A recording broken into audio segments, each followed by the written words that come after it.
तो हेलो दोस्तों।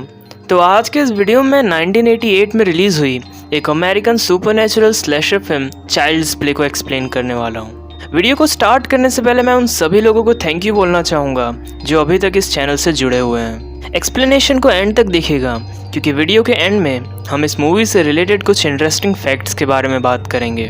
तो चलिए अब ज़्यादा वक्त ना गवाते हुए एक्सप्लेनेशन को स्टार्ट करते हैं।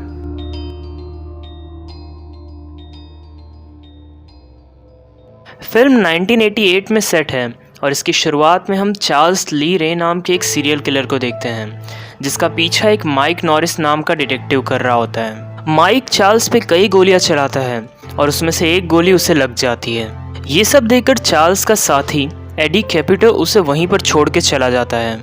माइक से बचने के लिए चार्ल्स एक टॉय शॉप में छुप जाता है, लेकिन माइक उसे ढूंढ लेता है और उसे वापस शूट कर देता है। चार्ल्स समझ चुका था कि वो मरने वाला है, इसलिए वो उस टॉय शॉप से एक गुड गाय डॉल लेता है और उस पर वुडू रिचुअल परफॉर्म करता है। चार्ल्स जब ऐसा कर रहा होता है तभी उस टॉय शॉप के ऊपर ढेर सारे बादल आने लगते हैं और एकदम से एक लाइटनिंग की वजह से पूरा टॉय शॉप एक्सप्लोड हो जाता है। माइक उस एक्सप्लोजन से बच जाता है और जब वो वापस टॉय शॉप में एंटर करता है तो वो देखता है कि चार्ल्स की डेथ हो चुकी है और उसके बाजू में एक गुड गाय डॉल पड़ी है। इस सीन से साफ पता चलता है कि चार्ल्स ने वुडू रिचुअल करके अपनी आत्मा को उस गुड गाय डॉल के अंदर ट्रांसफ़र कर लिया है। मूवी के अगले सीन में हम 6 साल के एक बच्चे को देखते हैं जिसका नाम एंडी बार्कले होता है। एंडी का आज बर्थडे होता है और उसे गिफ्ट में एक गुड गाय डॉल चाहिए होती है, पर क्योंकि एंडी की मॉम कैरन उस डॉल को अफोर्ड नहीं कर सकती इसलिए एंडी को ये गिफ्ट नहीं मिलता है। पर उसी दिन कैरन की बेस्ट फ्रेंड मैगी उसे बताती है कि एक होमलेस पेडलर उस गुड गाय डॉल को बहुत सस्ते में बेच रहा है। इसके बाद कैरन उस पेडलर के पास जाती है और उससे वो डॉल खरीद लेती है। इसके बाद कैरन उस डॉल को एंडी को दे देती है जिसे देखकर वो काफ़ी खुश होता है। Hi, I'm Andy. Hi, I'm Chucky, and I'm your friend to the end. Heidi ho. रात को मैगी एंडी को बेबीसिट कर रही होती है क्योंकि कैरन को उसके बॉस ने देर रात तक काम करने के लिए कहा होता है। इसी दौरान टीवी पर न्यूज़ आ रही होती है जिसमें चार्ल्स ली रे की बात हो रही होती है। टीवी पे न्यूज़ फ्लैश होते ही एकदम से चकी का फेस टर्न हो जाता है। इसके बाद एंडी मैगी को बताता है कि चकी को न्यूज़ देखनी है, पर मैगी उसकी बात पे ध्यान नहीं देती है और उसे सोने के लिए भेज देती है। एंडी को सुला के जब वो वापस आ रही होती है तब वो देखती है कि टीवी ऑन होता है और उसके सामने चकी बैठा होता है और वो उसी सीरियल किलर और उसके दोस्त की न्यूज़ देख रहा होता है। मैगी को लगता है कि एंडी ने किया होता है, इसलिए वो चकी को वापस एंडी के पास छोड़ देती है और टीवी को बंद कर देती है। एंडी के सो जाने के बाद मैगी को कुछ आवाज़ आती है और जब वो चेक करने जाती है तो देखती है कि ज़मीन पे आटा गिरा होता है। वो जब उसे साफ़ कर रही होती है तभी चकी मैगी पर हमला कर देता है जिससे वो एक विंडो से गिर जाती है और उसकी डेथ हो जाती है। इसके बाद कैरन जब घर वापस आती है तो वो देखती है कि उसके घर के पास पुलिस होती है। वहाँ पर डिटेक्टिव माइक भी होता है और उसका शक एंडी पर होता है क्योंकि उसने ज़मीन पर गिरे हुए आटे पर छोटे छोटे पैरों के निशान देखे होते हैं। तभी एंडी देखता है कि चकी के जूतों पर आटे के निशान होते हैं जिससे वो समझ जाता है कि मैगी को चकी ने मारा है। वो ये बात कैरन और डिटेक्टिव माइक को भी बताता है, लेकिन कोई उसकी बात का विश्वास नहीं करता। पुलिस के चले जाने के बाद एंडी कैरन को बताता है कि चकी ने उसे अपना असली नाम बताया है जो कि है चार्ल्स ली रे।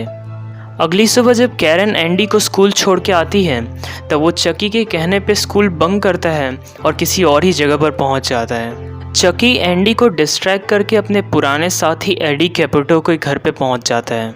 वो उसके घर में एक्सप्लोजन करके उसे मार डालता है क्योंकि उसने उसे धोखा दिया था और एक बार फिर इन सब का शक एंडी पर जाता है। एंडी का एक बार फिर कहना होता है कि ये सब चकी ने किया है और वो सबके सामने उससे बात करने की भी कोशिश करता है, लेकिन वो डॉल कोई रिप्लाई नहीं करती है। इन सब चीज़ों के कारण एंडी को एक साइकियाट्रिक हॉस्पिटल में रख दिया जाता है और कैरन चकी के साथ घर वापस आती है। कैरन चकी से बात करने की भी कोशिश करती है, लेकिन वो हर बार सिर्फ एक ही चीज़ बोलता है। इसके बाद वो उस डॉल का बॉक्स चेक करती है जिसमें से एक बैटरी बाहर गिरती है। इसके बाद वो चकी को चेक करती है और उसे पता चलता है कि इतने टाइम से ये डॉल बिना किसी बैटरी के काम कर रही है। कैरन चकी से कहती है कि वो अपने असली फॉर्म में आए, नहीं तो वो उसे आग में फेंक देगी। कैरन के ऐसा बोलते ही एकदम से चकी में जान आ जाती है और वो उस पर हमला कर देता है। वो उसके हाथ पे काटता है और वहाँ से भाग जाता है। कैरन ये सारी बात डिटेक्टिव माइक को भी बताती है, लेकिन उसे अभी भी विश्वास नहीं होता है। इसके बाद कैरन उस स्ट्रीट पैडलर से मिलने जाती है जिससे उसने ये डॉल खरीदी थी। वो पैडलर उसे असॉल्ट करने की कोशिश करता है, लेकिन इतने में माइक वहाँ पर आ जाता है और वो उसकी हेल्प करता है। माइक के पूछने पर वो पैडलर बताता है कि उसे वो डॉल एक जले हुए टॉय स्टोर पे मिली थी। माइक कैरन को बताता है कि ये टॉय स्टोर वही जगह है जहाँ पर उसने चार्ल्स ली रे को मारा था। कैरन को उसके घर पे ड्रॉप करने के बाद माइक जब वापस आ रहा होता है तभी चकी उस पर हमला कर देता है। चकी माइक को मारने ही वाला होता है कि वो उसे शूट कर देता है। गोली लगने की वजह से चकी को दर्द होता है और इसीलिए वो अपने वुडू इंस्ट्रक्टर जॉन से मिलने के लिए जाता है। जॉन उसे बताता है कि वो जितनी देर तक उस डॉल में रहेगा उतना ही इंसान बनता जाएगा। चकी जॉन से हेल्प मांगता है ताकि वो उस स्पेल को रिवर्स कर सके, पर जॉन उसकी हेल्प करने से मना कर देता है। इससे चकी को गुस्सा आता है और वो जॉन की वुडू डॉल उठाता है। वो उसका एक पैर और एक हाथ तोड़ देता है, जिससे जॉन को बहुत दर्द होता है और वो उसे बताता है कि अगर उसे इस डॉल को एस्केप करना है तो उसे अपनी सोल को उस इंसान में ट्रांसफ़र करना होगा जिसके सामने उसने खुद को सबसे पहले रिवील किया था, यानी कि एंडी में, क्योंकि उसी के सामने चकी ने अपनी आइडेंटिटी रिवील की थी। अपना काम निकलवाने के बाद चकी जॉन की वुडू डॉल में एक चाकू मार देता है और वहाँ से चला जाता है। चकी के चले जाने के बाद कैरन और माइक भी वहाँ पर आते हैं और जॉन मरने से पहले उन्हें बताता है कि वैसे तो चकी एक डॉल है, लेकिन अगर उसके दिल पे मारा जाए तो उसकी मौत हो सकती है। इसके बाद चकी हॉस्पिटल पहुँच जाता है जहाँ पे एंडी को एडमिट किया गया था। चकी एंडी के डॉक्टर को शॉक दे के मार देता है और वो उसका पीछा करने लगता है। किसी तरह एंडी अपनी जान बचा के घर पहुँच जाता है, लेकिन चकी भी उसका पीछा करते हुए उसके घर पे पहुंच जाता है और उसके सर पे मार के उसे बेहोश कर देता है। चकी एंडी पर रिचुअल परफॉर्म कर ही रहा होता है कि इतने में कैरन और माइक भी वहां पर पहुंच जाते हैं। यहाँ पर चकी सब पे हमला करता है, लेकिन वो लोग किसी तरह उसे फायर प्लेस में बंद कर देते हैं। इसके बाद एंडी उस फायर प्लेस में आग लगाने के लिए आता है, लेकिन चकी उससे कहता है लेकिन इसके रिप्लाई में एंडी ये कहता है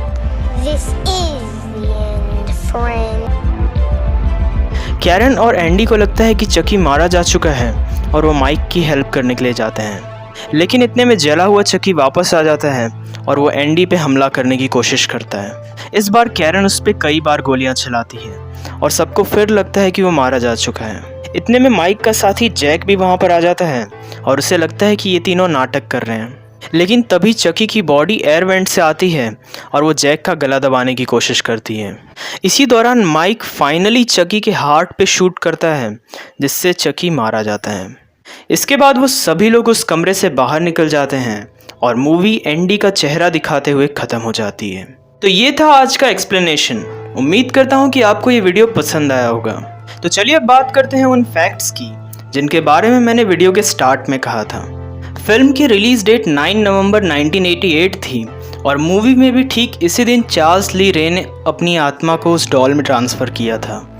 चकी का पूरा नाम चार्ल्स ली रे है, जो कि 3 रियल लाइफ के सीरियल किलर्स के नाम से इंस्पायर होकर रखा गया है। मूवी जब रिलीज़ हुई थी तो ये काफ़ी हिट थी और इससे इंस्पायर होकर रियल लाइफ में भी कुछ मर्डर्स हुए थे। चाइल्ड्स प्ले के और भी कई पार्ट्स हैं जिन्हें मैं आगे जाके एक्सप्लेन करने वाला हूँ। फिलहाल के लिए इतना ही, तो चलिए मैं निकलता हूँ। Good bye.